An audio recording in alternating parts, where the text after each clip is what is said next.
Hey everyone, welcome back to this session. In the previous session, we learned how to use ANSI code and we successfully implemented those codes in a print statement in Python script. And I actually tweaked my code a little bit. As you can see, I've added this yellow color coding in my current MAC address print statement and my MAC address, which was already existing, and the success statement, and I actually added the red color in the invalid MAC address statement. And a tool is actually about to be finished, but there's a major flaw in this tool right now, and it's in the line 42. It's actually looking for the length of 17. The MAC address should be of length 17, but it's not looking if it's really a MAC address or not. Because if user enters any number, any random string of like 17 digit, it will still accept it and won't show any error. But we want it should. So let me show you what I'm talking about.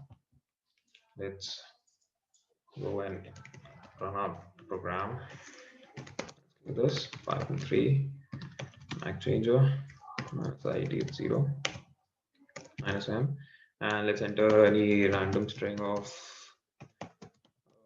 17 digits. And as you can see, it says successfully changed MAC address to 1234 because it randomly, I think, added semicolon between after the two alphanumeric.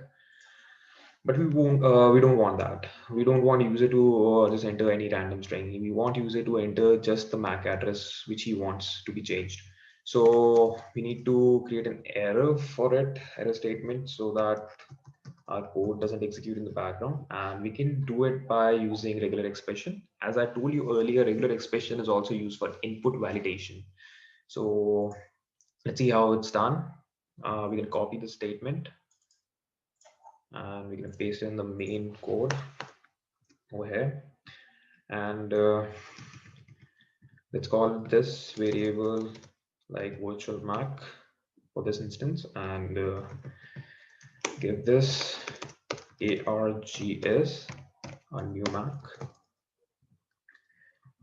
So it will take virtual MAC and get the MAC address from this, but we'll put it in on this condition statement where it should be and, it should not be or, because we want both the conditions to be true. We want it should be of 17 digits, and we want that it should be a MAC address. So if length is equal to 17 and args dot n new MAC is equal to emac, then only just execute the following program, else just print invalid MAC address. So let's try the program again. Let's go back to it. I have this. Let's try, and it says now invalid MAC address, and unless we change the MAC address to like the real MAC address that should be there. Let's take this one for example, and it says invalid MAC address. Well, that didn't help. Let's see what the problem is over here. It's taking argument new MAC to do vmac, when MAC equal to new MAC. Okay.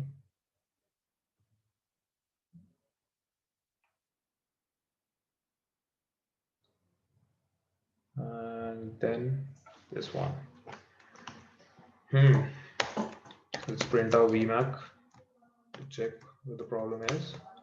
We have to do the trial and error method, and we can see it is showing okay. It is showing as a tuple, so we need to convert it into a string.